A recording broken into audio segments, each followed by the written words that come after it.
change sequentially from first gear to sixth gear on a Brompton 6-speed bike, the gear levers must be operated in the following combinations.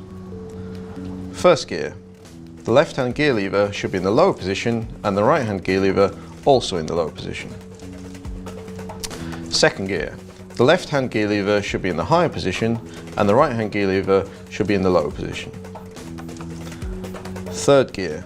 The left-hand gear lever should be in the lower position and the right-hand gear lever should be moved to the middle position. Fourth gear. The left-hand gear lever should be in the higher position and the right-hand gear lever should remain in the middle position.